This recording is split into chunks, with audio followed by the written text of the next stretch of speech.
I belong to you. I belong to You do just what you want. You're the one I trust. What's it into an area? Keo, Zamora! And I'll always be around when you need some loving, baby. No one else. Put you down.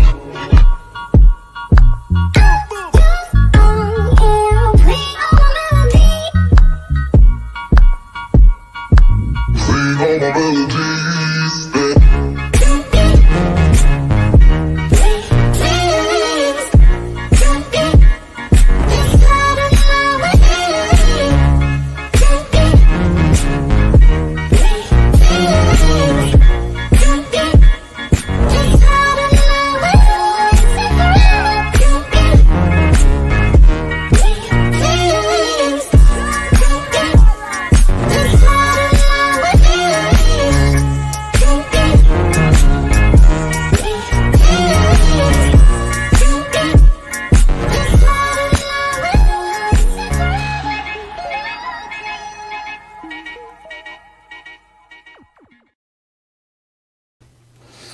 Hey guys, I'm Si and welcome to Ace Podcast Nation, the home of the Andy Campbell Championship Show. This is episode number 93. We are live on YouTube, Facebook and Twitter. Ace Podcast Nation, your home to many great shows and series, top guests, expert analysts and more. So give us a follow on social media, subscribe to the YouTube channel, hit the bell for notifications. And you can also download the audio versions of every single show at the usual radio and podcast platforms, the links to which are all in the description below. And just as we wait for some people to join us on the various platforms, thank you to Black Diamond Sports, a global sports agency representing sports stars from around the world. You can visit their social media pages for more information, and you can also visit their website. Also, links for them are in the description below, and the closing credits. And a big thank you to today's sponsor, as ever, is Bespoke Financial. We'll have a quick word from them. My mummy and daddy have been talking about life insurance. It sounds like something to protect my brother and me, but I don't really understand. Then my Auntie Louise told Mummy about Bespoke Financial Teesside. She said they're a local company who helped her with her life insurance. Mummy got in touch, and because they're based locally, a man called Darren was able to come to our house. He was really friendly. Darren stayed for a cup of tea and made it all really easy to understand. He said that life insurance will protect our home and family if anything bad were to happen. Like if Mummy or Daddy got sick, then we'd get enough money to take care of us, and our house would be paid for so we wouldn't get taken away. After an hour, Darren said goodbye and Mummy and Daddy seemed a lot happier. Once it was all sorted, we could all relax and watch a film together as a family. I don't know why they didn't do it sooner.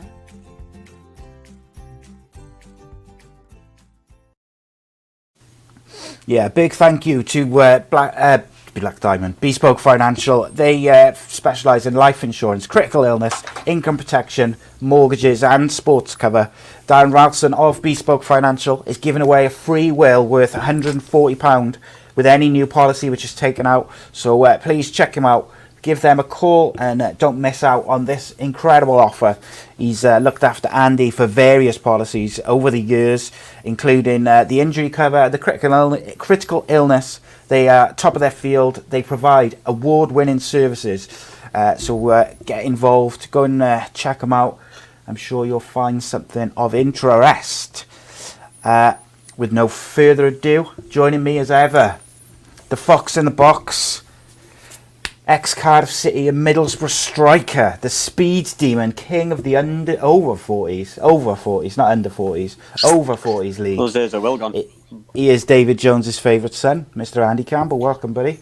Good evening. Not back to normal week, busy week. Championship games for fun. A bit lonely tonight. I haven't got my little sidekick, so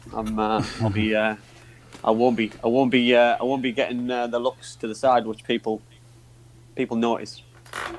See, I'm looking to the side because my screens and my other screens there, so just reading away.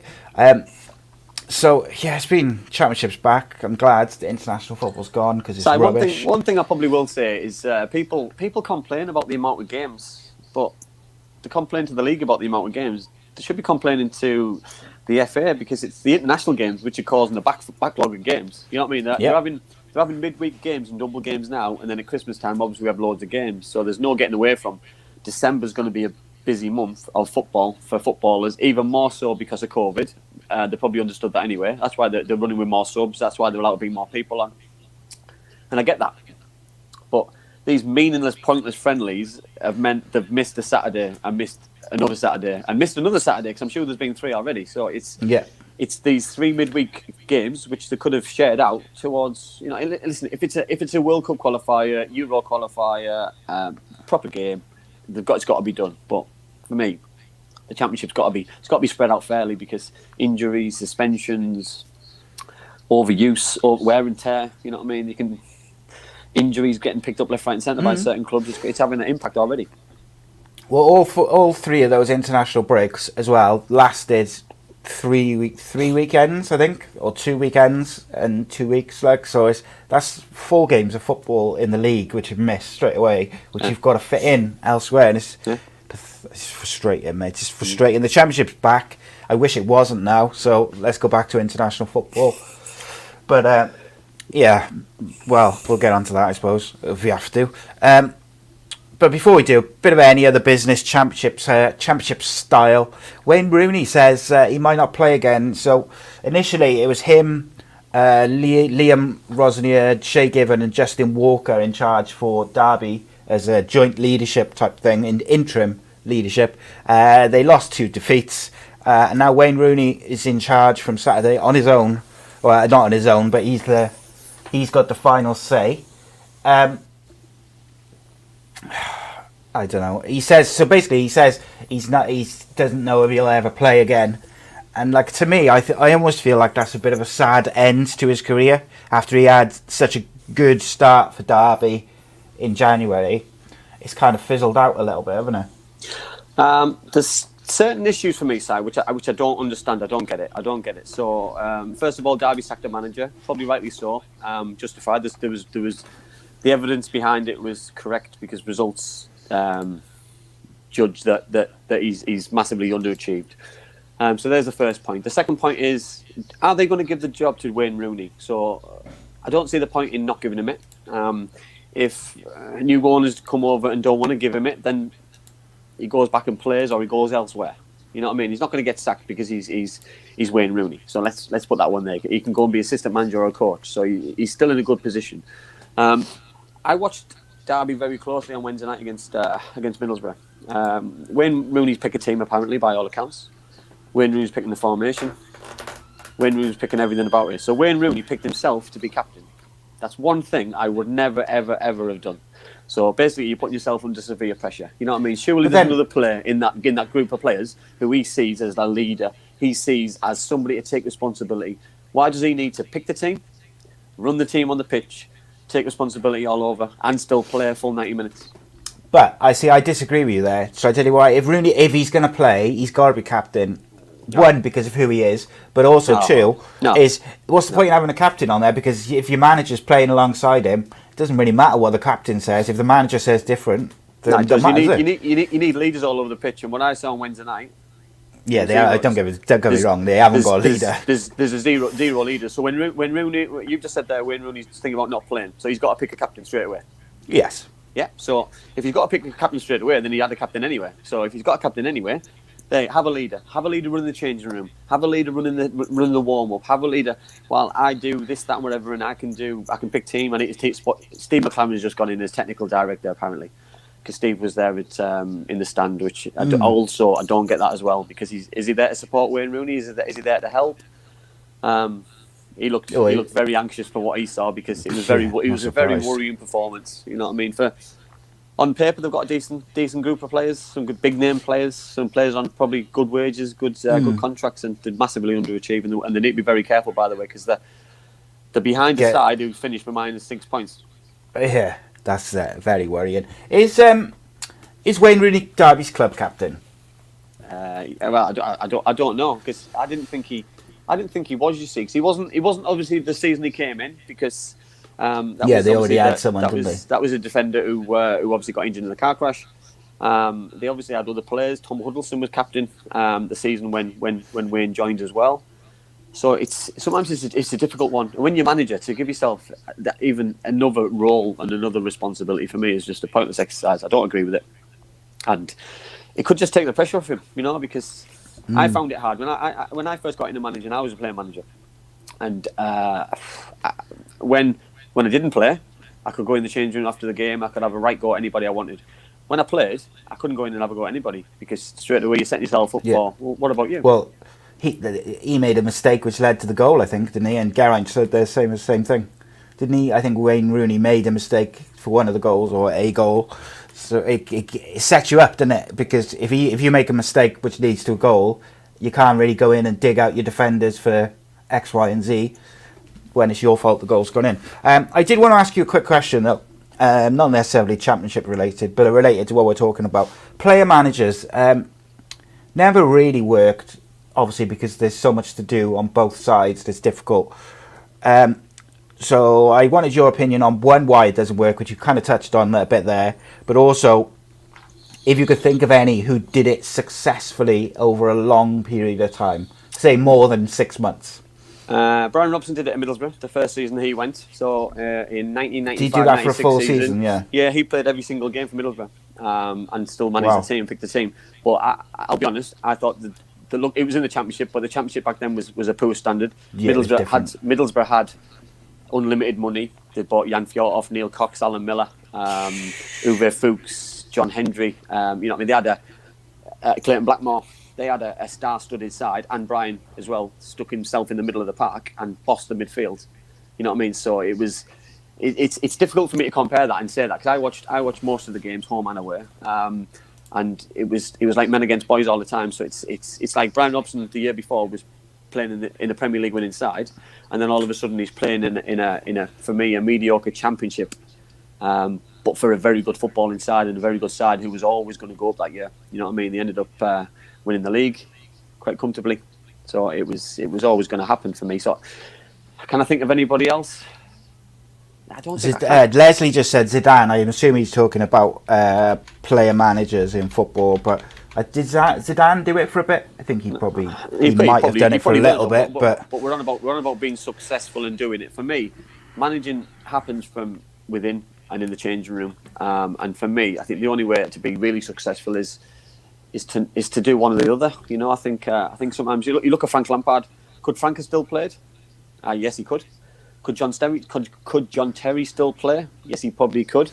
Could Stevie G still play at Rangers? Yes, he probably could. But they choose not to because their focus is to be a coach, be a manager, give everything they've got. They still look after themselves. They still keep themselves fit for whatever reason. But for me, I think the only way you've got to do one or the other. Here's a quick game for you then, very quick. I'm going to name some player managers, and you can tell me whether you think they were successful or not. Very easy. So we've got Attilio Lombardo of Crystal Palace, took over from Steve Coppell, and Steve Coppell moved upstairs. He lasted 6 months or so, and they got relegated.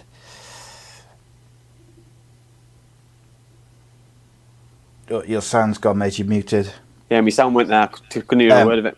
Sorry, mate. So Attilio Lombardo took off at Crystal Palace. Yeah, he was there for about 6 months. They got relegated. He took over from Steve Coppell. Success or not? No. Well, it can't be, can it? You know what I mean? He got relegated. He didn't keep him up. Listen, it's difficult as well because I played against him, and obviously Italian player, didn't really speak the language for long periods of time. So he was a good player. Quality player, wasn't he? Struggled as a manager. Here's a good one. Dennis Wise, Millwall, 2003 to 2005. Yeah, so Dennis probably led them to the FA Cup final. Yeah, Dennis probably did really well. Probably overachieved. He had a good group of players. He played in the cup final, by the way, against Roy Keane, because that was infamous David Ellery. Roy Keane and Dennis were at each other all for the full 90. But for him, it's quite intimidating, isn't it? You know what I mean? We're on about the Brian Robsons and the Dennis Wises who sit in that middle of the park and start kicking people and do all the things that they want players to do. So they're doing the job that probably barking out for on the sidelines. So it's harder for Wayne Rooney. Wayne Rooney's under pressure because he needs to score. He needs to do something. He needs to have an impact on the game. Where these kind of players can sit, dictate, use their voices, but be a leader on the pitch instead of on the sidelines. So it works for Dennis. It worked for Brian at Middlesbrough. But Lombardo, who has to make things happen, being a wide man, being a winger. Wayne Rooney being an attacking midfielder, centre forward. Yeah, it's find that fine balance, and I find it probably sometimes impossible. Yeah, a couple of others. This is a good one. Steve Gritt and Alan Kirbishley took over Charlton from Lenny Lawrence in 1991. Yeah, they did. What I will say on this is they didn't do a lot whilst in charge. When Alan Kirbishley took over in sole charge in 1995, they got him promoted to the Premier League twice. So I think that probably tells you everything you need to know there. They did. Listen, they did great as well, and I'll probably throw that on back to the time at Middlesbrough with Brian Robson, that the league wasn't as strong. And I'm going back, that's the equivalent of the Championship, isn't it? League 2 back then, Division 2. Yes. So it's obviously, the standards got better. It's a Premier League 2 now. You know what I mean? There's international footballers in it all over it. So it's young players on loan from the Premier League. It's difficult. Look at Derby, bottom of the league, or down the bottom of the league, and they got some international players and that. Full of them.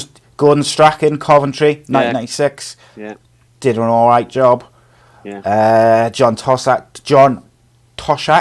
did it for Swansea. Did quite successfully, actually. Yeah, he did all right, actually, didn't he? Peter Reid at Man City. Yeah, Peter did a decent job, yeah. Decent job. I just don't think it's a long-term thing. Ruud Gullit did it at Chelsea. And the final one... He was in and out, Ruud. He put himself on the bench and brought himself on to kill games off a little bit. And then the final two I'll give you is Graham Souness of Rangers in 1986 for a couple of years. I thought, in my opinion, I think Graham Souness did better when he stopped playing. But he's a good manager. He's a superb manager. Kenny Dalglish also did it at Liverpool, arguably successfully. Titles speak for itself, don't they? I guess. Yes, and then you got Giggs did it at United, but I wouldn't count that because he did it for what, temporary thing, wasn't it? Yeah. Okay, so let's talk some Championship. We have got a couple of questions, as you'd expect. They're Cardiff related. So what me and Andy have discussed before the show is what we don't want to do is spend 30 minutes talking about Cardiff and going over the same stuff which we have already said like in the weeks previous. We will talk about it. We will address it. I will have a rant. But there. A couple of signings very quickly as well in the Championship. Lee Camp has gone to Coventry on a free transfer, which I think is an excellent signing for them. Very experienced goalkeeper. And Wickham signed ex-Chelsea defender James Clark on a end of the season trial. That's a bit of a weird one. I'm assuming it's a free transfer. Yeah, these players side they're out of contract. They haven't had a club since last season. And this is the problem that a lot of footballers have got at the minute. There's a lot of players who have not got clubs still. So they're unemployed and they're looking for clubs. Indeed, mate, indeed. Guys, spread the word and share it on social media as well. Let people know that we're on. I know a lot of people watch this show afterwards because it's on a Friday night, but spread the word. Let's get into it. Derby County, the first team up. Oh, Jesus. What did you think of their week, mate? Is your sound gone? Yeah, it has. Can't hear you. Derby County, mate. What do you think of their week? Can't hear me at all. So I'll give you my opinion on Derby County. So the Saturday they lost to Bristol City 1-0, and then they lost to Middlesbrough 3-0. So I said to Andy a couple of weeks ago on Middlesbrough, is if they can find a way to score, they will do very well. And we'll talk more about Middlesbrough a bit later on. But Derby are in all sorts of trouble. We've talked about it. Real problematic. The defence is dreadful. They're not scoring goals.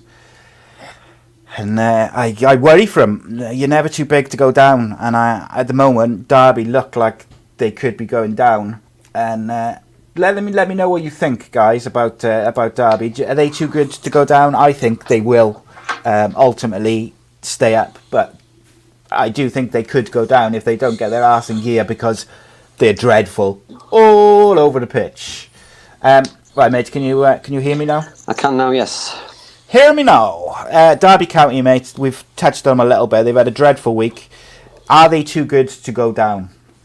No. I said the Championship is that competitive at the minute. You know what I mean? I look at some of the clubs who are in and around there at the minute. Some very big clubs. Some clubs who've won the Premier League back in the day, Division 1. Clubs who've won the European Cup. No one's too good to go down. I look at probably 12th downwards. You know what I mean? Look at the bottom three: Wycombe, Sheffield Wednesday, and Derby County. Wycombe have picked up. There's some huge football clubs there, but it's the alarming. It's the last 4 defeats on the bounce. How do you turn that run around? And with Christmas coming and all the games coming thick and fast, it's game, and you don't have time to work on those certain things in training. You don't have time to change personnel. You know what I mean? Are you changing it for the sake of changing it? It's difficult because the players don't know who's coming in as manager. It's a big mess at the minute. Is Derby County? Yeah, Reece there says no team's too good to go down. We've seen that with Wolves, the Sheffield teams Man come City. January. Man City, yeah, years Man ago. City. And I mean, you only have to take one look at League One, mate, now, and the teams which are in it. Portsmouth Tells you Sunderland. everything new. Yeah. You know what I mean? Some Those massive teams in there. Yeah, just those two alone. You know, it's ridiculous. Ipswich Town, teams who've been in Europe not so long ago. Yeah.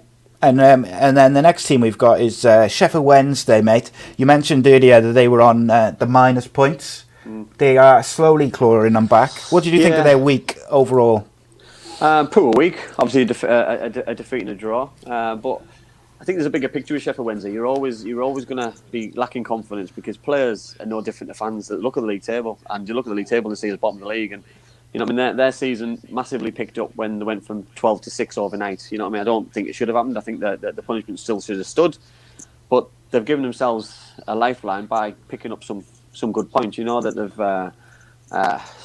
they've picked up 13 points this season. So if you give them that, they've been 19th position, just above, probably just above Rotherham United at the minute. So and they're taking a heavy defeat as well in certain games where they probably should have won, or certain derby games and big games. But they'll pick up. They've got some good players. You know, we've named the Kadeem Harrises, the Adam Reach. You know what I mean? For me, I've still got Jordan Rhodes. You know what I mean? For me, they'll miss Stephen Fletcher. You know what I mean? How can you not miss a player of that calibre? But they've brought in some very good players. They've now got a new manager, so it'll be interesting how, after an international break, he's got them playing. You know what I mean? Tony Pulis, from his Middlesbrough days, is very defensive. He'll shut up shop a little bit. His tactics won't be great to watch, but he gets results and gets effective results. But obviously he needs another 6 points to get out of the bottom three, and then when they get out of the bottom three, I believe they'll start slowly to churn out there. But I believe Tony's been brought in for them to stay up and stay up only. I don't believe they'll probably look any further than that at the minute. Yes, it's going to be difficult for them, but we'll see. Next up, Wycombe Wanderers, 2 0-0 draws. Yeah, But they have, like we mentioned, signed a defender. yeah, 2-0 draws. It's progress side because they were shipping a lot of goals in at the start of the season. Yeah. They've had a good run. They lost obviously the game before the international Forest, break. wasn't But 2-0 draws will give them confidence. Yeah, the problem that we're always going to have is scoring goals, and scoring goals is the reason why a team like Wycombe will probably or potentially go down. You know what I mean? Because they don't score enough goals. Because we spoke about Barnsley last year. You know what I mean? They created loads of chances. They didn't score enough goals because they didn't have that centre forward who scored 25, 30 goals, and that's why they got through to the last game of the season with where they were. But you know what I mean? The goals are key. Gareth will know this. You know, I know he's still struggling at the training ground with his back. He missed a lot of games already with an injury. He's got a personal injury. So hopefully he can get back soon on the training field and start to use his skills, which he had as a player, and emulate them in the championship for his team. Yes, spot on, mate. Next is Coventry, who had a very good week. I think they'd have been very happy to take 4 points when they saw the fixtures. You know, they play in Birmingham and Cardiff City. Great stuff for them. Oh, fantastic! Two clean sheets. You know what I mean? Is a massive thing. Obviously, the strange one they played. What did they play away to Birmingham at St Andrews, and then played at home to Cardiff City at St Andrews? No, they were home. Were they home both? Were they? Home against Birmingham and away against Cardiff. Yeah, both at St Andrews. So it must have been a strange one for the Birmingham. Why game. was that? Because they've been kicked out the ground, haven't they? They've lost Oh, their right, ground. okay. Yeah, they've lost their ground. I So. thought they'd sorted it. My Yeah, mistake. no, they've lost the ground, so they're playing at Birmingham. I watched a game of rugby. It was Saracens, and Saracens are using it. So I don't know if if the council's handed it over to somebody else, but I'm sure they'll get themselves sorted. I'm sure they've still got the fan base. As I say, the game against Cardiff City was. I think they were lucky to get out with the result. I'll be honest. With what happened in the game, I know we'll probably go through it a little bit more in the Cardiff City section, but. They scored a very good goal themselves. Listen, but they should have been out of sight in the game before that. But if you're still in the game, you've got an opportunity to win it. But they'll give them so much confidence that that we just saw their 4 points. It would have had them in the bottom three, 2 clean sheets, defensively looking quite strong, and nicked a goal at the other end.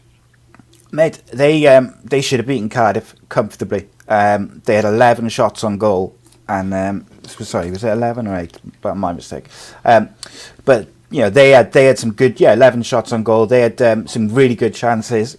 You got to take your chances in the Championship because a better team than Cardiff will punish you for missing those chances. Yeah. We'll get on to Cardiff, but ultimately 4 points from Birmingham and Cardiff is for a team who's been struggling a little bit. No, take huge. That all day long. Absolutely huge. Next up was Nottingham Forest, and quite the week for them in not a good way. No, terrible week. 2-0 defeats, one against Barnsley, which is a terrible result. And obviously Bournemouth was always going to be a tricky game against a good side who've having a really good time this season. Chris Hughton will be a little bit worried, a little bit alarmed after coming off the international break after 2 wins, but that's what we say about the international break side, that it kills teams, and obviously killed Nottingham Forest because they came out off the back of two victories against Wycombe and Coventry. So really disappointing for Chris Hughton's side, but like some of the viewers have alluded to, no team's too big to go down, and if you're not careful in this league, you get dragged into something like Middlesbrough did last season. Excuse me, get dragged into something which you just can't get out of. Yeah, spot on, mate. Interesting question, I guess, from Gaz on YouTube. He says, Forest and Derby both to go down? Historic, question mark. Oh, Can you imagine that, mate? The clubs are historic. I say that those Derby games are fantastic games. The City ground and I nearly said the baseball ground there, at the Derby County Stadium, which is a Pride Park, sorry. But listen, they need to pick results up. There's no point winning 1 game out of 5 and having 4 defeats. There's no mercy given in this league, and the teams at the bottom, they don't seem to be getting out of it. We spoke about Sheffield Wednesday getting out of it. They're too big to go down. They'll get them 12 points back. Well, they haven't. And they've been given 6 back as well, and they still haven't got themselves out of there. So it's going to be an interesting run up to Christmas. Yes, but mate, sorry, I just got a bit confused because my screen started flickering. I thought it was going to go off, but it didn't. Next up is Rotherham United, one of the teams coming up. And I got to say, I thought they were really unlucky in both these games. Yeah, I'm more so probably the QPR game because obviously the way the game went. You go to Swansea, you dominate the game for short periods. You create a few good chances, but you just said there earlier on, Si, if you don't put your chances away, you've got no chance, And I look at the defending at QPR. That was probably the most alarming thing for me. The goals were given away. They weren't even worked for a QPR point of view, but the scoring goals, the creating chances. We spoke earlier on about the beat Sheffield Wednesday heavily 3-0, and it's the goals at the other end which they're struggling with. But they've got to get that fine balance, because going away to QPR, 1 goal sometimes should be enough. 2 certainly enough to win a game sometimes, but you shouldn't have to go and score 4 to win a game. Yeah, we've heard that before somewhere, mate, haven't we? Look, it's always the struggle for the teams coming up, isn't it? Is the keeping the clean sheets and scoring enough goals, unfortunately. But Rotherham, much like Wycombe, recently before the international break, had picked up a little bit. So I think they've shown enough that maybe they could just, if they can get it together, score a few goals, there's still a chance for them.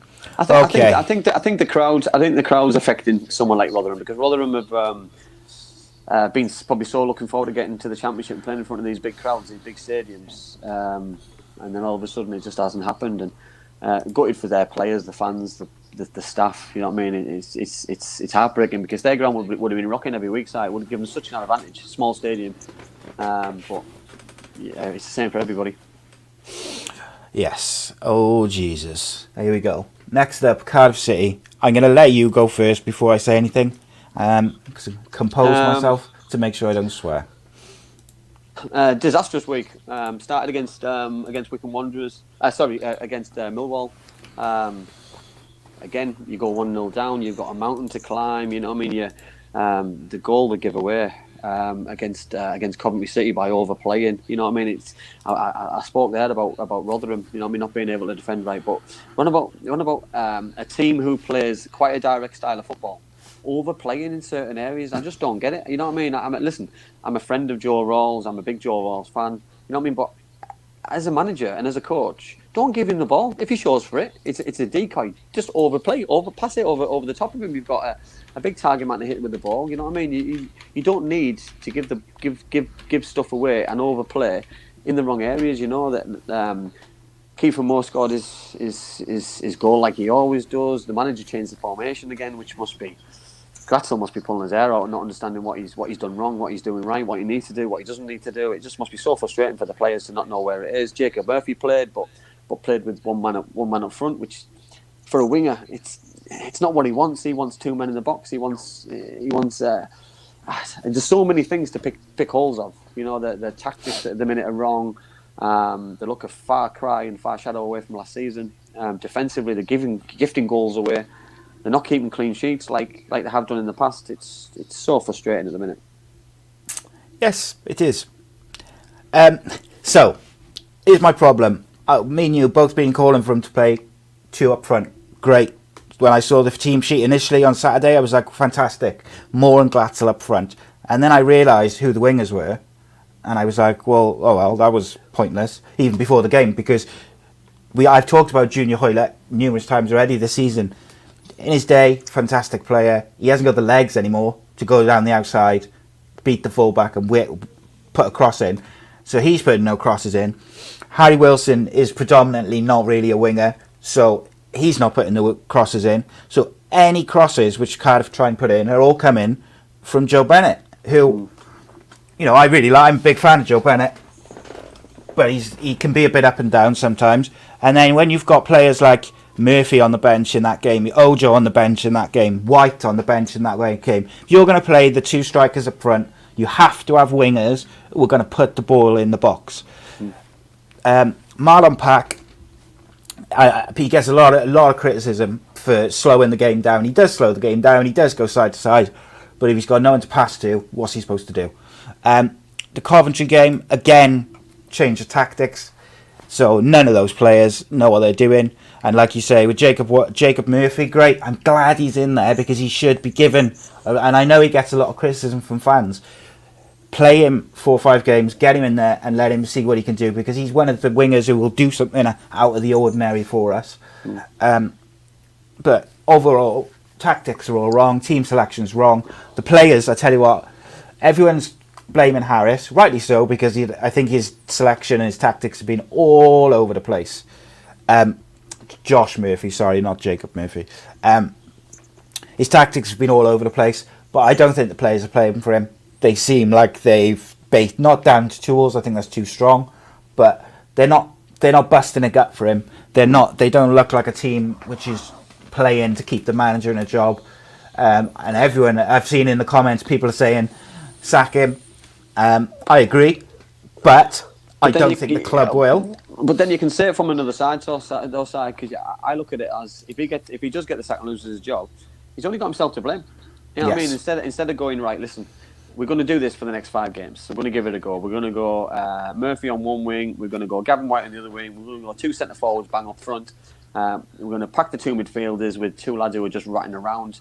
I'd have exciting wingers at full back. So I'd have Ojo on one at right back. I would have Joe Bennett at the left. So I knew I'm going to get width and overlapping from them. I'd have all energy. I'd have the 2 wingers taking people on. They know they're going to get 5 games, 6 games, and for me, it needs to happen, because it must be so frustrating. You play one game, you don't play the next. It doesn't matter if you win, lose, or draw, and players don't like that. You know, I've been in that situation myself where you just want to play, and if you're playing well, you want to play. Not this 100%, rotation. This rotation. It's not happening. Mate, my sound's gone. I'm going to go out and back in, mate, a minute. Sorry. I'll take any questions if we're waiting, but I'll carry on my conversation. Reese has just said deja vu, a trollop season all over again. It does seem like we are continuing and having a continuation with certain things that we, you know what I mean. We're not. It's a far cry from what I watched last season. You know what I mean. Josh Murphy, Junior Hoylett, Mendes Lang. You know what I mean. Listen, it's all gone quiet about Mendes Lang. He's not getting talked about. You know what I mean, since he left. So there's obviously kind of been that big of a reason why he left the football club. But they've massively missed him. Left a huge hole in the on the wide. He scored goals. He created chances. He was electric going forward. But for me, Gavin White gives you that just as much. And I'd be interested to see what other people would do. Obviously, Gerrand says, "Oh, Joe Flatters to deceive." He's young, isn't he? I think, yeah. But in those positions, you know what I mean. I just said there. I think I'd try put him at fullback because it's less pressure. He can still go and do his mazy stuff. He can. If Cardiff City are going to attack a lot more, then he doesn't need to defend as much. You know what I mean? He's got that license with a Sean Morrison, with a Nelson, with a Bamba, with somebody else, with the midfielders who can rat around and do the stuff that he doesn't like. I just think they need to try something and need to try it more than just on one occasion. Yeah, I'll tell you one thing. James Costy, by the way, says give Benkovic a chance and Gavin White. But Benkovic, they signed him. Has he played at all? No, I think he's been on the bench once, hasn't he? Once or twice. Yeah. What I will lastly say, and I know a lot of people are saying sack him. I agree. He should be. I didn't think he should have got the job.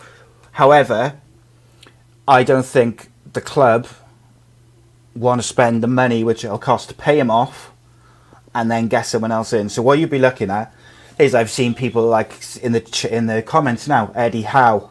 Someone said Craig Bellamy earlier in the week. I don't believe that the club will pay off Neil Harris, the amount which it would cost to pay him off and sack him, and then pay the wages of Bellamy or Eddie Howe. By the way, both of those guys, for instance, most managers would as well, will all want to bring in their own backroom staff. So you bring a top manager in like that comes with a price tag of wages. It comes with a price tag of I want £5 million to spend in the transfer window.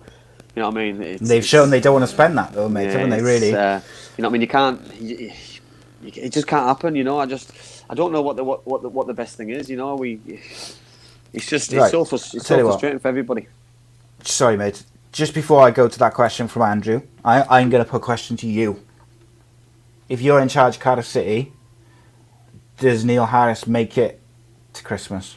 No, not in current form. No, where do Cardiff City have to go for him to lose his job? Have they got to go in the bottom three? You know what I mean? They should be looking up the table. You know what I mean? The 9 points off. The 9 points off Reading. You know what I mean? Yeah. Yes, it's 9 points, and we played 13 games this season. But it's still we've played a quarter of the season and we are where we are. It's poor. You know that I look at Stoke City, I look at Brentford, I look at Middlesbrough, I look at Blackburn Rovers. You know what I mean? I look at Preston, Huddersfield, Birmingham, in and around them. There's teams who could go on a run. Can I see Cardiff City going on a run on current form? No.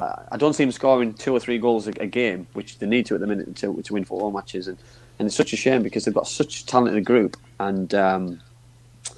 Yeah, it's just not happening. But for me, managers are determined on results side. You know that you haven't been good enough this season. My additional point with the manager situation, just before I ask you answer Andrew's question, is I said when the transfer window closed, I said to you, I think it was on a show as well, that I didn't think Cardiff had made the right signings. They don't have the personnel to kick on from last season. However, if you'd asked me at the start of the season who I thought would finish higher, Middlesbrough or Cardiff, I'd have said Cardiff, even though Middlesbrough had brought in Warnock. However, a couple of weeks back I said, if Middlesbrough can find a way to start scoring, I think they'll do very well because Warnock, and they've got some good young players, they've got a good mix. I looked at Middlesbrough on Wednesday and I thought, wow, wish Cardiff was playing like that. And then I look, well, Neil Warnock's in charge. I was moaning about Neil Warnock last year, so it is what it is. So Andrew says, who would you want as the replacement, just to round us off on Cardiff? $50,000 question, isn't it? We've said this a couple of weeks ago. I'd go the two people I mentioned. I'd go Eddie Howe. I'd go Craig Bellamy. I'd go Lee Bowyer. Yeah, I'm big fan of Lee Bowyer. I think with Bowyer though, it seems clear to me that Cardiff don't have, or they don't seem to have a deep academy system, and he is big on that. Would Cardiff be willing to give? Yeah, would Cardiff give Lee Bowyer the money though to build his type of squad? I don't think so. I think they're more likely to give money to someone like a Bellamy or even an Eddie Howe. If I could have anyone, I'd probably go with like Eddie Howe, maybe with Bellamy within the coaching system. But it's difficult, isn't it? Another one was There's mentioned. loads of managers out there. Yeah, I mentioned the Cowley brothers, didn't I, a couple of weeks ago, and Andrews just mentioned them there. Someone else mentioned Michael Flynn. Rob Boyle mentioned Michael Flynn. Pearson. Yeah, some good shouts, Nigel mate. Pearson's out there, but the thing is, it's they come with a big price tag as well, and you know, what I mean, you've still got the same issue. Managers aren't going to just sign for 1 year, 6 months. You know what I mean? Till the end of the season, they're going to come on 2, 3, 4 year contracts, and Cardiff can't afford to pay them off, same as anybody else. No, Gavin Randall says Rafa. I don't know who that is. Rafa. Never heard of him. He won't leave China, I tell you. Oh, that Rafa. He's overrated. Stick to facts. Look, ultimately, I don't think Cardiff will sack Neil Harris unless they're relegated. Mark Bowen. That's a good shout from James Costley. I see. James Costley says Mark Bowen might be the one, but he doesn't think he's good enough. I actually think Mark Bowen would be a good shout. I quite like the way he plays football. Mark Hughes, maybe. Don't know. Someone said something about Bellamy. I can't find it. Gavin said, no, his attitude stinks. But you know what Bellamy would bring into Cardiff City? Is he would bring in a bit of fire and a bit of desire. And he cares one way or the other about, how Cardiff do, basically. It means something to him. So I wouldn't be completely against him, although I'd rather have someone with a bit more experience. Okay. Guys, if you've got any more questions and stuff, send them in and we'll go through them at the end. Next up, we've got to go through all these teams. Next up, Birmingham City, mate. One of my favourite teams to watch still in the Championship. Yeah, 2 draws. They don't score enough goals. They don't hardly let goals in. Aitor plays a certain way. I said draw in the local derby at St Andrews against Coventry City 0-0 on Friday night. And then a 1-1 draw against Luton Town. I think it's a good result. They went ahead through Lucas Jukovic. If they can get him scoring goals and flying again, and get Hogan scoring and flying again, they'll have a good opportunity. And listen, he'll get them going. You know what I mean? I think he'll invest in the window. I think he'll bring in some good players, and I think they'll be in and around the top 10. I don't know about the playoffs, but I'm sure they'll have a push. Yeah, I'd love to see him make a real big push for the playoffs. I think that'd be great to see because they've got such a young squad. I probably think it's a bit bridge too far, but I think they're comfortably be safe, which is good to see because they've been a bit close to that relegation zone over the last couple of years. And remind me to go back to Reece's comment at the end of the show about Cardiff because I'd like to revisit that. Huddersfield Town, mate. Yeah, scored 3 goals away from home at Stoke. You think you're going to get a positive result, but defensively made a few mistakes. And then they go to Wickham, keep a clean sheet. It's chalk and cheese in a week. I did an interview for Huddersfield TV yesterday. All right. Paul Clements, the goalkeeper, is playing Middlesbrough tomorrow. So we had a conversation about young players and the way things are going, and they're happy and content with the way they're playing under a new manager. The improvements what they've made from last season is remarkable. You know, the position they were in a position where Derby are in now, and didn't look like they were ever going to get out of it. So I think you've got to look at the positives being a Huddersfield fan. I think from where they were to where they are now, they're stable, they're in a good position, they've got some exciting young players, and I think they'll be all right. I don't think it'll be a great game tomorrow against Middlesbrough, but only the way that Middlesbrough will set up. But it's always been a decent place to go and play football when there's a Yorkshire derby, so to speak, with Middlesbrough got Huddersfield. So it'll be an interesting game. Yeah, fiery, mate, I think. But Huddersfield look a lot more solid than they did last year, mate. Let's say. Yeah, listen, and Stoke's scoring 4 past them. Stoke are a good side. They've got some good attacking players, even the suspension stuff. So it'll be you got to take it as it is. It's a championship. Anyone can beat anybody, but when you score 3 goals, you expect to get a positive result. Indeed, that's a shout from Gaz, the West Ham fan. He says, "Big Sam to Cardiff. No way, Cardiff City are paying Sam Allardyce's wages. Tell you that much." No. Preston North End, mate. Yeah, well, mixed week. Beat Sheffield Wednesday 1-0, which was a great result. You know, the players on paper, but then go and get heavily beaten by Blackburn Rovers. Yes, they had a man sent off for the penalty, and the ex-player came back to haunt them, which I'm going to talk about later on. But when you play in a derby game, it's about guts and thunder. It's about being brave, and I mean brave, being in the right context and not doing something stupid and getting yourself sent off, because it just ruins a game of football from your team when you haven't got that 13th man or 12th man behind you with the supporters, because supporters in a derby make a huge difference. And Blackburn on paper blew them away. You know what I mean? Armstrong scored again, second half. But Preston was just all over the place. Yeah, I look, on their day, Blackburn could beat anyone. But yeah, mixed week. But ultimately, Preston started the season well, as they always do, and then they kind of tailed off a little bit. I'd expect them to have another good run. So at some point throughout the season, on past performances, Barnsley next up, mate. Not a bad week at all. 2 home games. 1 victory against Nottingham Forest, which was a fantastic victory. Some great goals in that game. But then they go and play Brentford, and I thought they did very well for long periods, and it took a very good goal to beat them. They're still creating chances. You know what I mean? They didn't have a lot of possession in the Brentford game. I watched bits and bobs at the end, but the 2 goals at the end for against Nottingham Forest were absolutely excellent. Styles and Woodrow. You know, I think Woodrow's a massive player for them. Will they be able to keep him in January? We said this last year, and they kept him. But the longer and the more he does it, someone else in the Championship who's got aspirations of going up, for me, are going to probably take him. But Barnsley are doing better than they did last year. You know what I mean? Look at the last 5 games. They picked 9 points out of the last 5 games, which I think is a good return. If they can keep that kind of form up to come the end of the season, they'll be in and around mid-table, which will be a fantastic season for them. Yeah, I think they're usually pretty free scoring, Barnsley. They haven't been as free scoring this year, but they are starting to pick up more goals. But they've seemed to be a lot tighter at the back this year than they were last year. And I think they've got a decent side, but they are very reliant on Woodrow to score goals. I like Callum Styles, though. I think he's a really nice, good little player. Considering besides the players have lost, they lost. Yes, Brown, they lost some big players, didn't they?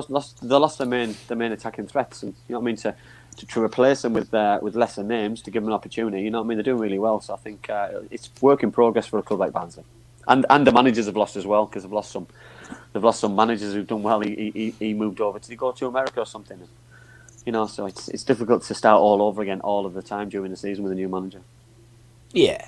You can't get any momentum that way, can you? Or you can't build anything because you keep changing the personnel or the managers. QPR 4 points from 3 games. After we talked about how up and down they are, but I thought a pretty good week, really. No, fantastic week. They get the draw against Watford. Watford blew them away early doors in the game, but the more the game went on, the more threatening they looked, and they probably should have won it in the end. But then they play against Rotherham. 3 easy goals really in the first half, which won the game. But the problem they've got, Si, for me, is defensively. That they're always letting goals in. It's very rare that they're keeping many clean sheets. And Warburton must be quite worried about the amount of goals that they do let in. But the scoring freely, they haven't had a problem in the last 2 years scoring goals. It must be quite interesting being a QPR fan. We laugh and joke about it, but that's probably what's stopping them getting further, and the goals are stopping them from going down. So it's the joys of the Championship, I think, in one club. It's fascinating, isn't it, watching QPR, because they are just so up and down, and they'll never struggle to score goals, but they always seem to concede. And they're almost like the Championship in a very small window, aren't they? Exactly what the league's like. They could beat anyone on their day, and they could lose to anyone on their day. They're stuck in the middle of the league. It just epitomised what the Championship is all about. They score goals, they let goals in, they lose games, they draw games, they win games. It's just It's amazing, really. Next up, Blackburn took 4 points this week. They've taken 8 points from their last 4, which after a dreadful run, they've really recovered well. Listen, Si, if you can draw and win in a week, going towards that season, you keep that run 4 points a week. That's playoff form, if not promotion form. So if they can get that going forward and keep on scoring goals and being defensively strong, and they've got a chance. That they've still got players to come back. They've got a very, very strong nucleus of the side. You know what I mean? Bradley Dack's still to come back. Stewie Downing's getting fit. They've got some very good players, and Armstrong is just absolutely on fire. And It's a great season. If they're not careful, he'll end up moving to the Premier League. Yeah. And let's not forget, like Luton, who they drew with, were banging form. Yeah. Listen, Kenilworth Road's one of the places that you don't want to. If you get anything from going to Luton, for me, it's a good result. So I think it's a really good week. 4 points out of 2 away games, by the way. 2 very difficult away games on paper. You know what I mean? They come away with it unscathed, really. And next up is Luton, who've got Cardiff on Saturday, which will be interesting. But they played Birmingham and Blackburn this week, picking up 2 points. Yeah, what good do you think of that week? Good week for them. Do you think they'd have been disappointed not to win one of them? Or do you just think because of the teams they were playing, they would have taken that? Well, they went 1-0 down against Blackburn Rovers and got back. Went 1-0 up against they went 1-0 up against Blackburn, 1-0 down against Birmingham City. So I think probably the Blackburn game will be the disappointment when you go ahead, that you hold on for the next 10-15 minutes to see the game out a little bit. That'll have been a big disappointment. But I think when you're chasing games and you manage to get level, sometimes it's a good result. But on paper, those two are 2 massive clubs, 2 big clubs with big names, big name managers. Not bad. Listen, the 4 games unbeaten side. Yeah, beat Rotherham away, drew with Huddersfield, drew with Blackburn, drew with Birmingham. So they're doing all right. They're doing better than I thought they were going to do. Oh yeah, 100%, mate. Next up, Millwall. I can't work Millwall out. They drew the last 4 games. 2 0-0 draws, now 2 1-all draws. They don't score a lot of goals. They don't let many goals in. Gary Rowett's got them. He's like growing into a Neil Warnock stroke Tony Pulis type of manager, that he plays on the break because he's got players with pace. He's got players who are direct, and he's got them well drilled at the other end. And I think Cardiff City game wasn't a game for the purists. You know what I mean? They let Cardiff have a lot of the ball. Cardiff created a lot of chances, but they broke away and took the lead. And if you can play like that through Matt Smith, and I thought it was a terrible goal, by the way. You know what I mean? I thought it was a terrible goal. I thought the goal. Smithies didn't need to come for it. It was something to nothing. You know what I mean? I was going to mention it on the Cardiff one, but I think it was scored by Matt Smith, which, you know what I mean, he scores a header. You know what I mean? You think it's a good goal, but if he heads that and the goalkeeper stays in the line, he picks it up. He bounces on the line. It's just terrible goalkeeping. But for him, he was brave. He's put his head where probably many people wouldn't. So he's a big part of the way they play, and he has runners around him and who can go the other side, which is important for the way that he plays and they play. Yeah, they've got some good players going forward. Millwall have. Yeah. Got pace. And I think on their day they can beat anyone. They can score goals. They can keep clean sheets. I think they'll be in there, right up there towards the playoffs again. Anyone who plays Cardiff should be getting at Cardiff in that first 20 minutes, by the way. I meant to say that earlier. Next up, Stoke City. I can't believe... I couldn't believe it when I looked at the table. They were 9th. I thought they were right a bit higher. You're muted, mate. There you go. Listen, the way that they play this week. 3 goals against Huddersfield Town, 3 goals against Norwich City. That's not good enough. Defensively, that's awful. Yes, they won one of the games. Norwich City 3-0 up. Norwich had a man sent off. They could have got themselves back into it. They probably, for me, I've seen that the goal got disallowed. It probably should have been given a goal, which would have been an amazing week. 4 points after the week they've had. But you can't afford to let 6 goals inside and think you're going to get any kind of results. You know what I mean? Yes, they're scoring goals, and I look at the players they've got going forward. Tom Ince came on for one of the first times. You've got Campbell, who's on fire. Fletcher's leading the line. Powell. You've got Brown, who we talked about earlier on from Barnsley. And that's a starting players. You've got Tom Ince, you've got Lee Gregory, you've got Sam Vauxhall, you've got James Unbelievable McLean. stuff, isn't it, mate? You know what I mean? And that's without Joe Allen. So it's going to be really interesting for Stoke City moving forward, because I know Brentford are playing tonight against QPR. I think they're drawing 0-0. and it gives Stoke an opportunity tomorrow to pick a victory up and go in the playoffs, because that's how tight that margin is at the minute. 100%, mate. They probably need to tighten it up a bit at the back, but on paper, I'd be amazed if they're not pushing for automatic, especially the way they've been playing this year. I'd be amazed if they're not pushing for automatic promotion by the end of the season. I really would. Okay, next up, the mighty Middlesbrough. What a week. What a team. Going up. Going up. Great midweek. Saturday wasn't great. Got beat by Norwich 1-0. Missed a penalty. Going up, mate. Missed a penalty which Tavernier slipped over. I know we spoke about it a little bit on the Monday show. But listen, it's for me, it gives you an indication when you play against the top sides, and Norwich City top side, and we lacked that cutting edge. We didn't have as much of the ball, but the Derby County game blew them away. Middlesbrough don't score goals, and Middlesbrough scored 3 goals. Should have been 5.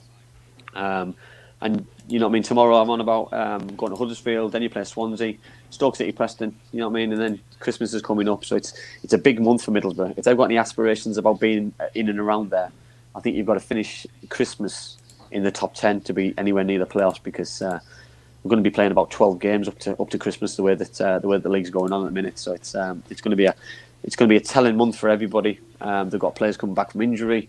They've got players in form. They've got people scoring goals. I think George Saville and Johnny Howson, probably the 2 best players in midfield in the league at the minute, are doing really well. And you've still got some young players who Neil keeps on nurturing and bringing out at the right time and putting them in. And it's all set up for Neil Warnock to put Middlesbrough in the Premier League. By the way, it's written in the stars. Some are saying, but let's see. Yeah, I think. Like I said earlier, if they can keep scoring goals, I gotta say I fancy Middlesbrough to go close to the playoffs. I don't know whether they've quite got enough to go all the way, but once you get to those playoffs, mate, it's anybody's game. Next up, Brentford. Brentford just don't let goals in. You know what I mean? It's like last year side, they let a few goals in, but they scored 3 or 4 a game. You know what I mean? This time they're not scoring as many goals. They drew a Wickham on Saturday. They should have beaten them. They absolutely dominated the game.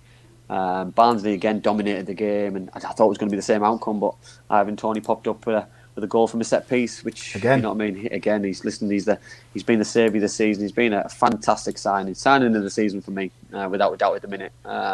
He deserves the credit he's getting, especially the footsteps he's filling, the shoes he's filling. You know what I mean? It's outrageous with the goals that Ollie Watkins scored and Ben Rama and people. So yeah, if they can keep him fit, they can keep him clean sheets. They've got an opportunity to carry on the way that they were doing it last year, and maybe to go one step further, because you don't always need the best players; you just need the best team. Yeah, and I think maybe you could say they learned their lesson from the Wickham game in that they should have won that. Then they played Barnsley, close game, but they made sure they won it. They made sure they got that one goal, which won out. So. But Tony's goals have been so vital to everything they've done this year already, so they've got to keep him fit and keep scoring. Next up, Reading, mate. 1 point. 1 point, yeah. 2-0 up against Bournemouth on Saturday morning. Thought they were excellent first half. I watched the first half and then I was doing things with my little one. I looked at the result at the end, and when it was 4-2, I thought, what on earth's gone on? And I don't know the answers to that. The Millwall game, obviously the midweek game, I think you can probably look at it as a point gained, 1-0 down from Jed Wallace's goal just before half time, and then Lucas Jow scores an equaliser in the second half. But they just they had such a good start at the start of the season. Si, I think people are thinking they're underachieving, but if somebody had have offered them 6th place, 23 points out of 13 games, they'd snap their hands off. So I think you've got to look at the positives as well, because yes, teams can overachieve, but it's can't win every game. Doing that for 46 games isn't happening. As Brentford have just scored, by the way, against QPR. Excellent. Question for you quickly on Reading. Why is it every season they start on fire?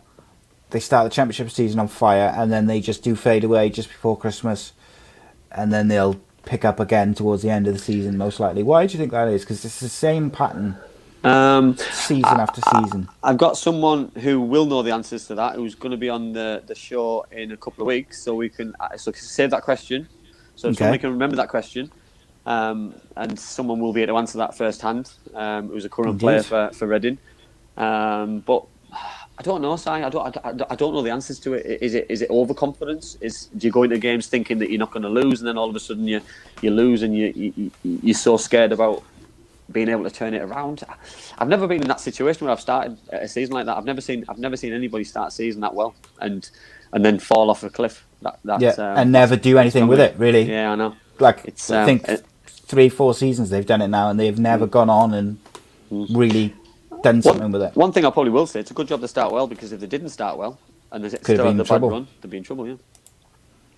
Yeah, fascinating, mate. It really is. Next up, Watford. Oh dear, oh dear. Yeah, not a great week. Don't score enough goals at the minute.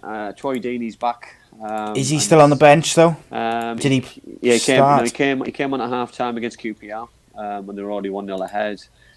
Against Bristol City, he came on again after an hour for Andre Gray.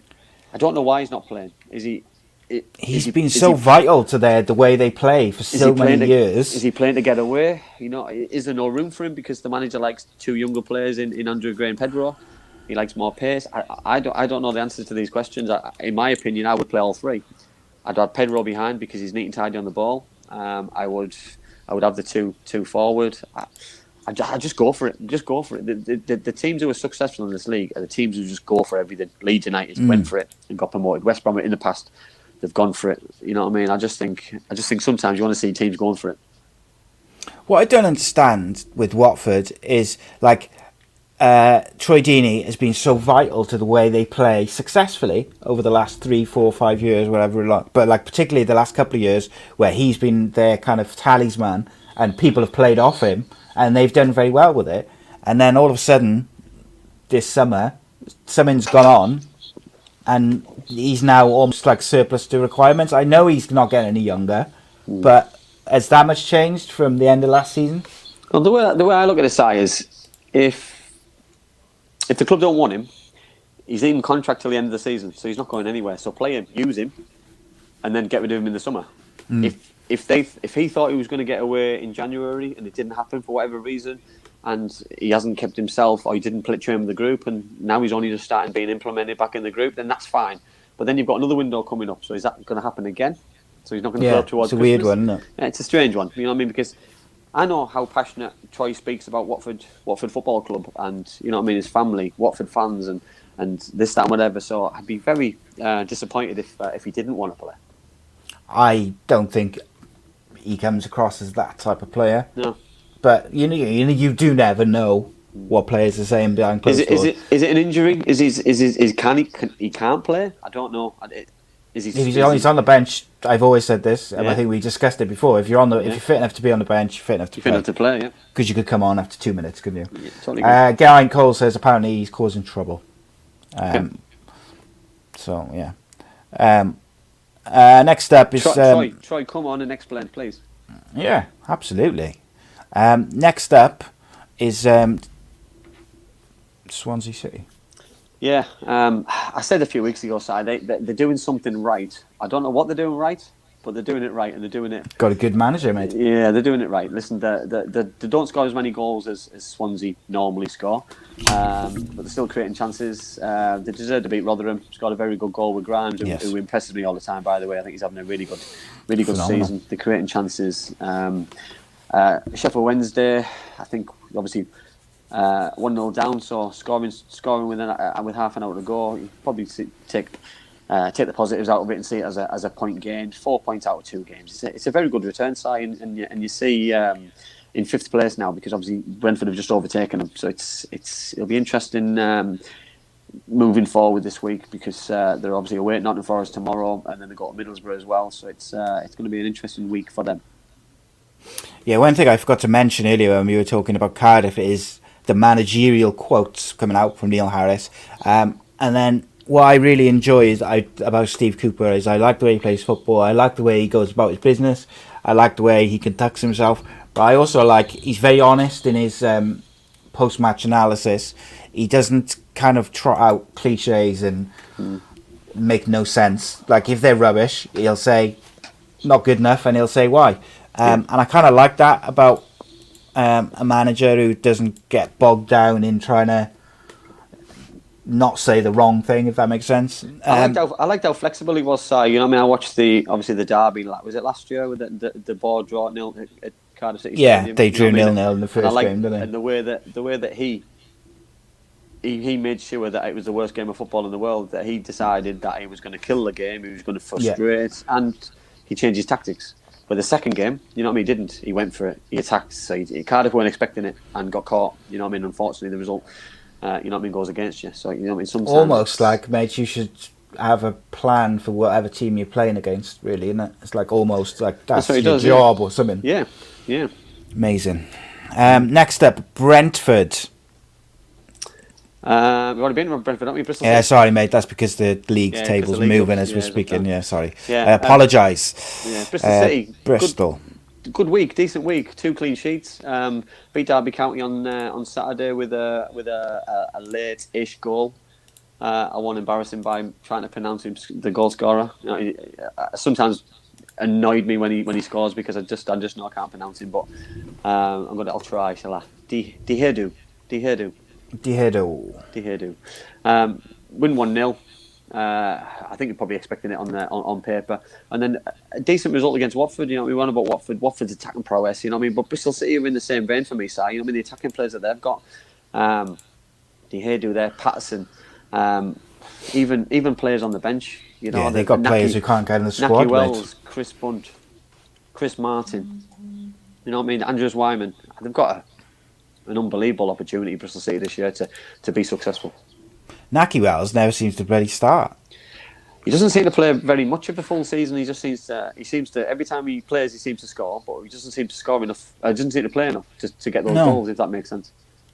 They got some good defensive players like Mariappa and people like that on the bench as well. Like on paper, Bristol should be right up there this year, but it's whether they can maintain it. They've already shown this year that it's very not I wouldn't say up and down, but they're capable of putting in a nightmare performance, or they're capable of playing teams off the park. It's weird. Next up, Bournemouth. Phenomenal week for them. Yeah, excellent. I think it's difficult to say coming down, isn't it? You know what I mean? That you get relegated, and the expectation. Can you keep the players? Are the players going to want to stay and then play? And I'll use Dominic Solanke as an example. He's had a very good, solid season. The 2-0 down against Reading on Saturday, I thought, geez, they're all over the place here. And then second half, he makes one change, Jason Tindall, and he brought a defender on for a midfielder. And I thought, are you just happy just getting beat 2-0? Fantastic, yeah. And then all of a sudden, we had Graham Jones on the show who spoke about how important it is to defend properly, and then everyone else looks after yourself. They defended properly second half, and then all of a sudden they scored 4 good goals and obviously won the game. So, you know what I mean? What did I know? It made me look a bit stupid with me. I'm glad I didn't say those comments out loud. But there you go. And then keep a clean sheet against Nottingham Forest, score 2 goals again. I think David Brooks has been outstanding. Stanislav's, they've got some very exciting players. Yeah, and that Riquelme is just easing his way in, mate. Have you guys seen a few clips of him lately? And he's they're giving him 10 minutes here, 10 minutes there, because he's young. Yeah, and I think Lewis Cook in the centre of the midfield doesn't get enough credit as well. He dominates the game. He's played every game this season. So I think they need to keep players like him fit, flying, fresh, and he'll keep rewarding them. But Bournemouth will definitely be up there. Yeah, Stanislas is having an absolutely phenomenal season. I've been so impressed with him. But I got to say, David Brooks, wow. Yeah. Particularly in the Wednesday game against Forest, but both games absolutely phenomenal. He did well for Wales recently, and he's just a phenomenal player, mate. I think from his point of view, Si, I think selfishly, if he performs now till the window, he'll get a move. I was going to say that. I think at his age, he's too good for it. At the same time, I believe he'll be a Premier League player next season anyway, because he's going to be at least in the playoffs. And Bournemouth, would you like to play Bournemouth in the playoffs at the minute with the players they've got on paper? No way. So Garrick said, I mentioned a few weeks ago, can see all the teams relegated from the Premier League last year all going straight back up. Has that ever been done? Done before? No. Where all of them have gone straight back up? I don't think it has. No, it hasn't. No. Could it happen? Possible. I think it's possible. Yeah, the minute Watford are in the playoffs, the other two are going up automatically. You wouldn't I like think to play Bristol and Brentford have probably got anybody. something to say about that, wouldn't they? Yeah, and Swansea as well. You've got teams who are serial playoff contenders and serial playoff competitors. So that it's the experience about being in the playoffs. Sometimes people say you don't do well in the playoffs because you haven't been in the playoffs to understand what it means or to play in those kinds of games. But Swansea last year did the semi-final.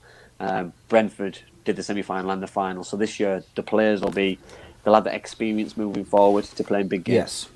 There's also teams like Blackburn, Stoke, who could go and win 20 games. Do you know what I mean? They've got the squad and the players to do so. Yeah. So, by no means is the season done and dusted, but No. it's going to be an interesting one. It could happen though. It wouldn't be like, wow, I can't believe that happened, because they're all three good of the top teams.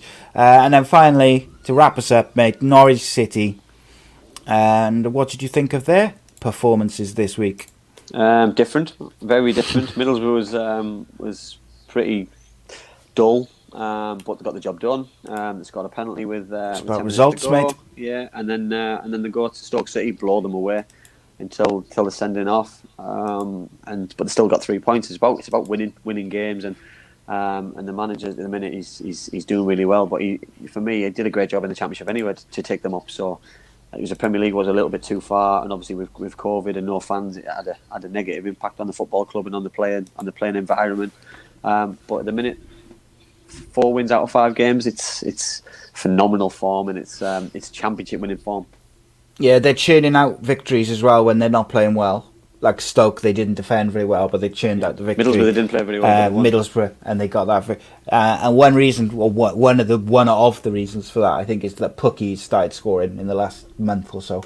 I think they're very not over reliant, because they were scoring goals anyway. But when he's scoring, they do seem to build up a bit of momentum around him. Very good player, very good team. It's going to be fascinating. So we've got a few questions, mate. But before we go to that, there was one thing I just wanted to draw your attention to. On, 21st, so Wednesday, Nye Norman, who's a Cardiff City fan, also one of the co-hosts on the cricket show, he said, embarrassing referee, 2 Coventry players collide into each other and the referee gives a foul. Yeah. Why is nothing done about the shocking quality of the referees in the Football League? Because the problem we've got is when they do a bad job in the Premier League, they get demoted to the EFL, and then the EFL is quite a broad league with 3 divisions in it. So when they do badly in there, there's nowhere else for them to go. So they just stay in the EFL. You know what I mean? Which is unfair. Whereas the Premier League referees are under pressure to perform at the top level. The officiating in the Championship. And the EFL, by the way, because it's not just a Championship. It is absolutely disgusting. It's awful. But it's very consistent. So it's consistently bad. Yeah. Look, I would love to see some young, up and coming referees coming up who have been trained and all they've wanted to do, because there's people out there who want to be referees, but they seem to get stuck in non-league football and parks football until they're like 30 to 35, and then they start getting used in the Championship and the Premier League. Like, I want to see these young guys, as soon as they're good enough, get them up there, get them in the Football League, because you can't tell me that there's no referees who are mid-20s who, just because they haven't got the experience in terms of age and the amount of games they've refereed, they're still good enough. Yeah. Why do we have to wait until the referees are mid-30s before we can promote them to the top level? It baffles me, mate. I agree, because and especially now, you know what I mean? It's nowadays, with no crowd there, it's the same as doing it in the park anyway. So it's just doing 20. All you're doing is managing 22 players. So it's a perfect situation now. Absolutely perfect. Yeah, it's just the perfect situation to start bringing them through, isn't it? Yeah. Oh, absolutely fantastic. You know what I mean? And by the way, go on. For me, when the crowds are back in, just give them a support mechanism. That's all they need. Sometimes is probably somebody there at half time to talk things through if they need them, or after the game, so they're not there. Go through their performance for them. You know what I mean? Just to sit down and evaluate. You know, it's the same for a coach with a player. and a manager with a CEO or a chairman. You know what I mean? Your performance gets evaluated all of the time. Here's a question for you, mate. Shouldn't there be any ex-pros who are refs? I think they missed the boat, but yeah, it should have happened years ago. It's something that should have been What happens in cricket, out. mate? Yeah, it should have been offered out, and then you wouldn't have needed the. For me, the VAR thing would never come into place. Goal line technology was always going to have to happen. Yes. But fans would respect players making decisions than they do managers. They do referees make decisions, because it's the arrogance sometimes of a decision. And then players who've used to a camera would probably come out and explain why they did it. Spot on, mate.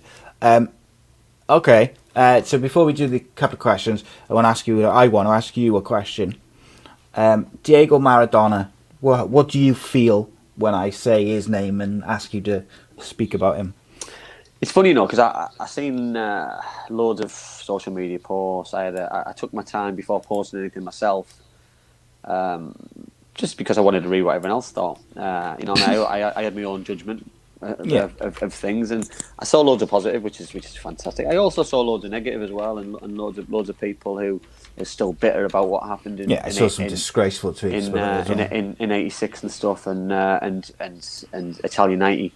Obviously about what happened off the pitch with himself. But for me, I look no further than Mexico '86, when he ran the whole length of the pitch and scored a world-class goal against England. And for me, the best goals ever. Yes, for me, it was never given the credit because of what happened with the handball. Yes. And that for me just says it all about modern football and the way people are.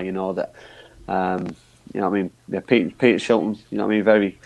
Bitter, isn't he? Yeah, a little bit. Yeah, I seen a great interview with him and Gaza this morning, and Gaza was so complimentary of him.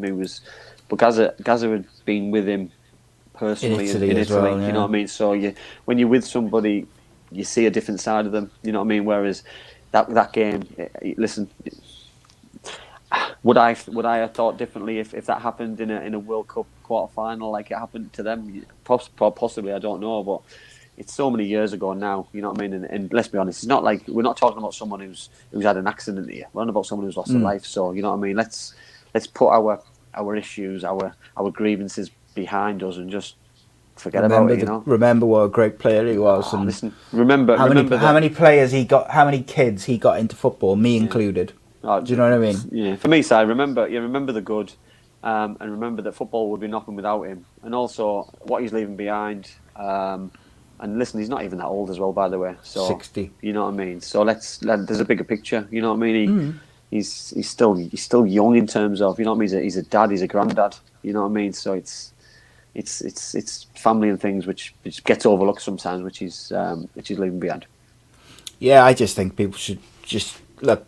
Yes, there's a lot of negatives you could pick out, but you can't tell me that every single person on the planet, if you had people pick through all the negative stuff you've said or done when you died, do you know what I mean? Like, you can find stuff for everyone. It's just that his stuff was in the public eye. I remember when I was a kid, my first sort of thing of ever watching football on the TV when I was very young was watching like a VHS video of the World Cup compilation, and it was all kind of focused on him and Pele, and I just remember watching him play and being completely captivated with the way he moved with the ball, how quick he was able to run with the ball at his feet, and how players just couldn't get near him. They had to resort to fouling him, and phenomenal player, mate. Phenomenal. One of the best ever. He uses class, and for me, is he the greatest ever?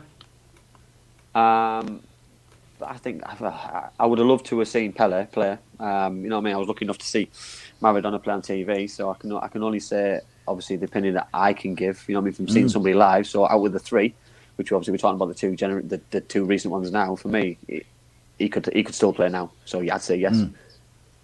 Yeah, I just think Messi and Ronaldo get a lot more protection from referees than what Diego Maradona and Pele would have got.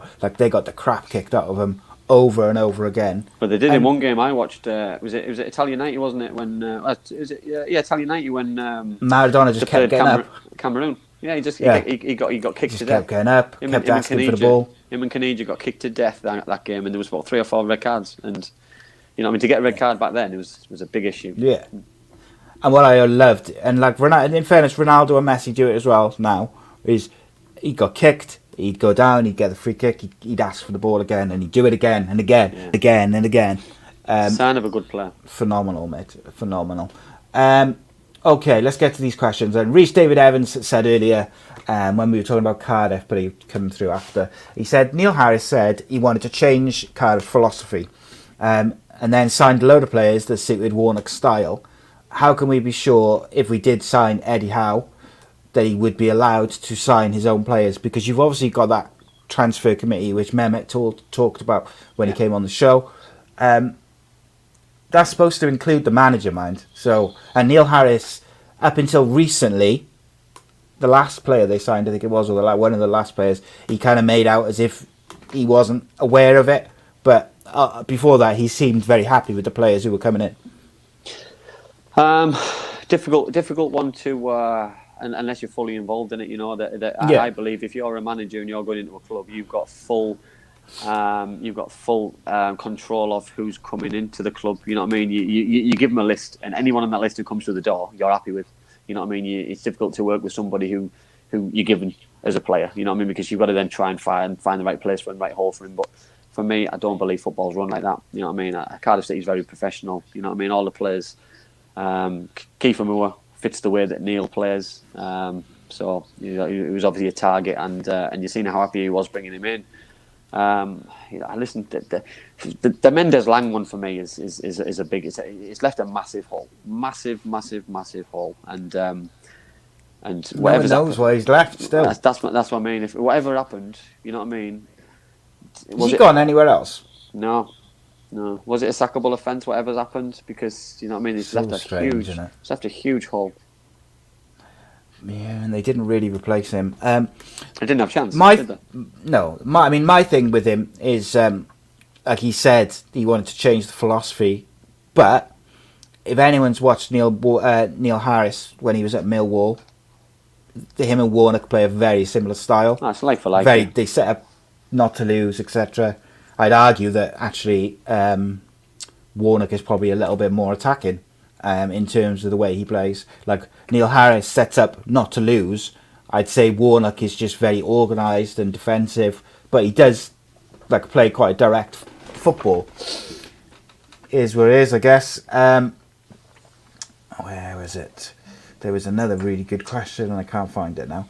Guys, if you've got any questions, you've got about a minute and a bit to send them in before we wrap up while I look for this question. If I gave you a choice, mate, for Cardiff's next manager, and I said Mark Bowen, the Cowley brothers, or Nigel Pearson, who would your pick be? I could probably make an argument for all three. Because the Mark Bowen factor would be the Welsh factor, that he could bring through some huge Welsh talent for the national team, because how passionate he is about Welsh football. Nigel Pearson, I've played with Nigel at Middlesbrough. I know how much of a leader he is. He's an excellent manager. He turned into an excellent manager at Leicester. There was obviously a few other issues. Did a great job at Watford.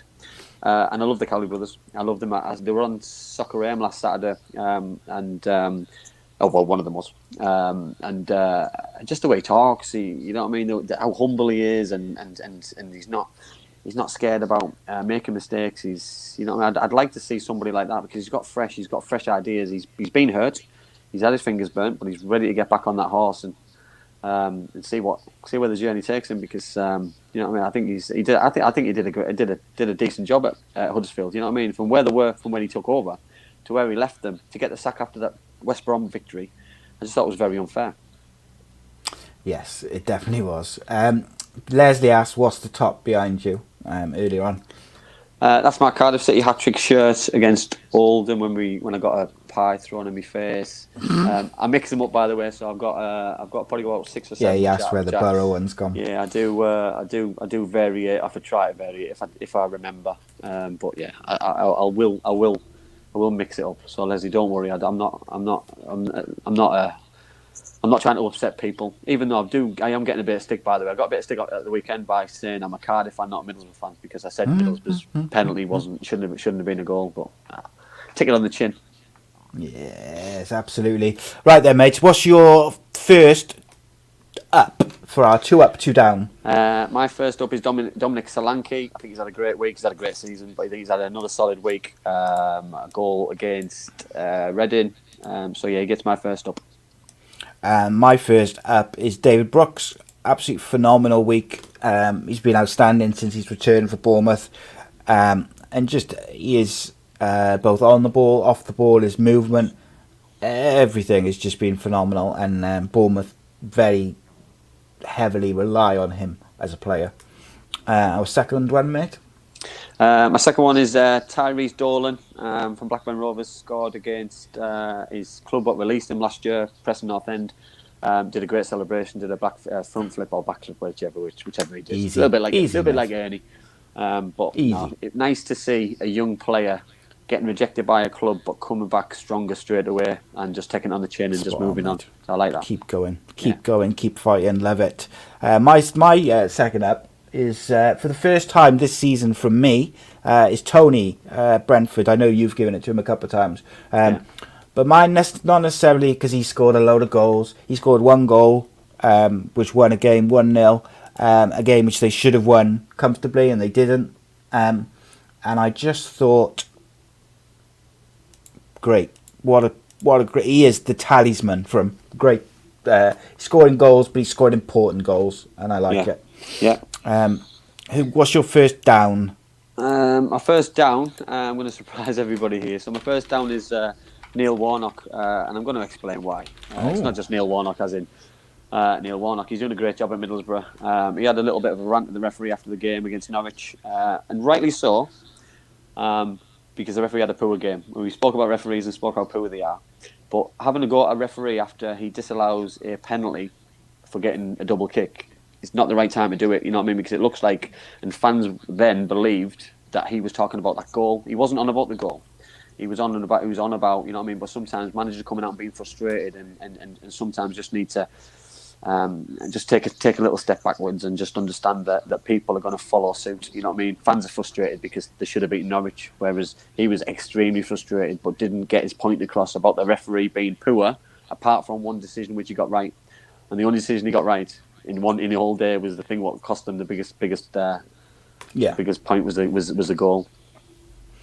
Yeah, Neil's got a bit of form for maybe going in after the games without take a breath. It takes the pressure off players as well, though, which I like. I like that, but it riles people up. It riles people up as well, though, which is a bad thing. My first down is Cardiff City, not necessarily as a football club, but the players, because I feel like they're leaving the manager out with his pants down at the moment. I don't think they're doing their job properly, but also the manager, because tactically he's all over the place. I don't even think he knows what he's doing, and I don't mean he doesn't know what he's doing. I don't think he knows what his best team is. I don't think he knows how he wants to play. I don't think he knows what he wants to do tactically, and that's showing in the performance of the team, the performance of the players. Gavin Randall said it's because he's crap, but I didn't say that. Very, very poor. I'm very concerned. Who's your second down, mate? My second down is Derby County. I was trying to dilute it and trying to think of an avenue, and then I've gone for Derby County's old owners, the current owners, the CEO, the manager, the technical director, the players. Everybody needs to understand that they take a huge responsibility for what goes wrong on and off the pitch. So the players have responsibility off the pitch, and they've let the club down in recent years. The players have responsibility on the pitch, and they're now currently letting the club down on the pitch. You know what I mean? And they're not together. You can see that. You know, the comments what are coming out. You know what I mean? Not naming a manager. How can a club move forward without somebody in charge, without somebody directing a group of players? You know what I mean? The players are the most important part of that football club, because they're the ones who are going on the pitch on the Saturday and the Tuesday and the Wednesday and the Sunday and the Friday. But at the minute, they're going there with not enough direction. You know what I mean? And at the minute, they're getting so much wrong, and they're getting walked over. Yeah, I agree completely, mate. I actually as well think Steve McLaren being director of football or technical director, I think that's going to muddy the waters further, and I don't necessarily think that it's going to help Wayne Rooney in the long term. And I think, in Rooney's point of view, like if he doesn't do well in this temporary appointment, he's not going to get the job full time, and it's a difficult one. Difficult, man. It's a difficult one, isn't it? Because listen, does he? Should they have just given him the job? Well, yeah, till the end of the season. Yeah, why not? And then he's got a decision to make, because does he come out and say, listen, I can't do both. I'm in charge as a manager. I've got the January window coming up. I might have to play if we get loads of injuries, but at the minute, I don't need to play. Yeah, spot on, mate. My second down. So I was kind of umming and ahhing, and Derby, similar to you for all those same points, were up there. But I've gone for Forest. So I think it was about the third show of the season. I said Nottingham Forest look absolutely mentally shot. Yeah. I said that they looked like the playoff, falling out of the playoffs on the last day just seemed to have really affected them mentally. They were dreadful on the pitch. Just everywhere, everything looked disjointed and unorganised.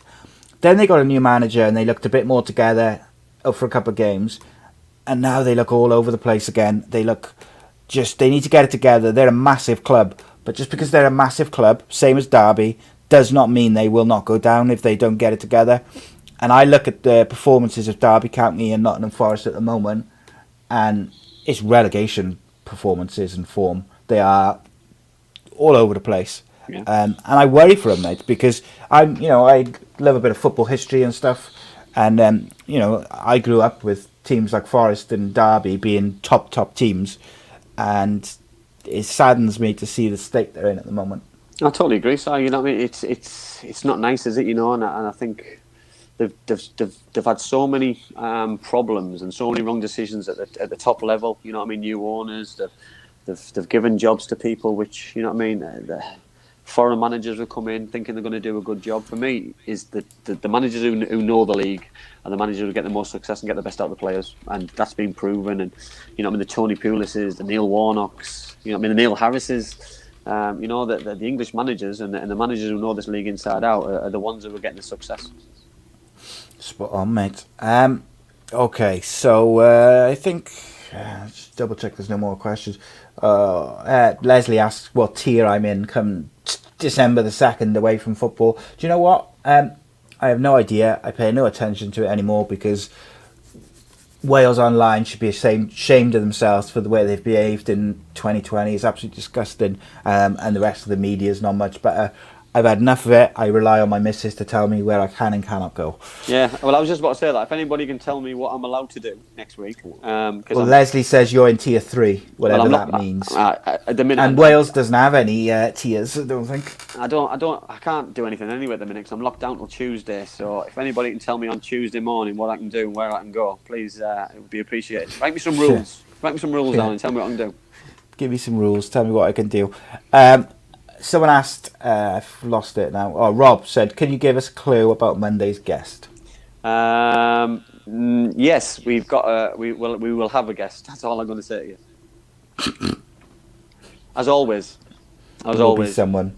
Yeah, and we've got some good ones coming up next couple of weeks. Oh, amazing ones. We've got some. Yeah, we've got some. Was it the next 4? I think on there. Which we've got some. We've got some top tier. Yeah, we've got some very good ones. Current players. Very recent ex-players. So yeah, with good stories, by the way. Good stories, good careers, great careers. Yeah, man. Leslie says he'll advise you. He knows all. Ah, thanks. So you got your own little personal COVID advisor now. Yeah, well, I'm not sure that's a good thing or a bad thing. Guys, subscribe to the YouTube channel if you haven't already. Spread the word about the show. As I said earlier on, I know not as many people watch this one live because it's on a Friday and it's difficult and they watch it afterwards or on the weekend. But spread the word, let the people know. We got some cracking shows, cracking guests coming up on a Monday. Sunday, 7:30. 8 o'clock Sunday night. Mental Health in Sport is back. And we've got ex-Motherwell, St Johnstone and Hearts player Kevin Twaddle. He wrote a book about his addiction and gambling and stuff during his career.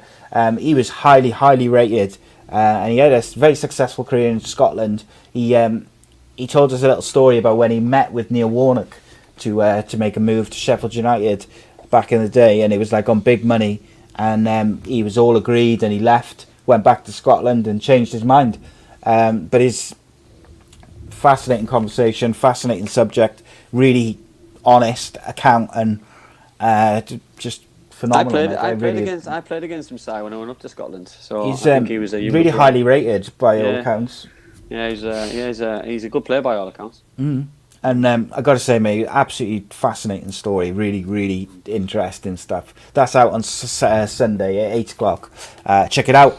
Massive thank you to Black Diamond Sport, as usual, for their support. Check their social media and their LinkedIn page, their website out. And, of course, Bespoke Financial. They specialise in life insurance, critical illness, income protection, mortgage protection, sports cover. All of those things are so vital in the current climate around the world. Check them out. Give them a ring. Go on their websites. Tell them we sent you. And see if they can help you out, because they got some phenomenal offers. And like I said earlier, they're offering a will with any new policies, which is worth, I think, 140 quid. It's a fantastic offer. And they, you want top tier service when you go for things like insurance and things like that. They are top of the pile. And we're very proud to be a partnership with them. But with no further ado, Andy, it's been a pleasure as always, my friend. Loved it. As always. Thank you very much for all your questions. Yeah, another great show. Indeed.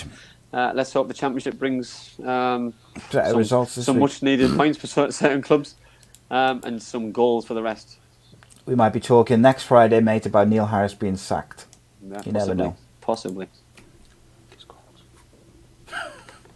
Now, cheers, guys. I appreciate it as ever. Spread the word. Have a great weekend. Stay safe. And we'll be back on Monday, 7:30 live. Spread the word about that as well. Andy Campbell Football Show. Don't miss it. Cheers, guys. My mummy and daddy have been talking about life insurance. It sounds like something to protect my brother and me, but I don't really understand. Then my Auntie Louise told Mummy about Bespoke Financial Teesside. She said they're a local company who helped her with her life insurance. Mummy got in touch, and because they're based locally, a man called Darren was able to come to our house. He was really friendly. Darren stayed for a cup of tea and made it all really easy to understand. He said that life insurance will protect our home and family if anything bad were to happen. Like if Mummy or Daddy got sick, then we'd get enough money to take care of us, and our house would be paid for so it wouldn't get taken away. After an hour, Darren said goodbye and Mummy and Daddy seemed a lot happier. Once it was all sorted, we could all relax and watch a film together as a family. I don't know why they didn't do it sooner.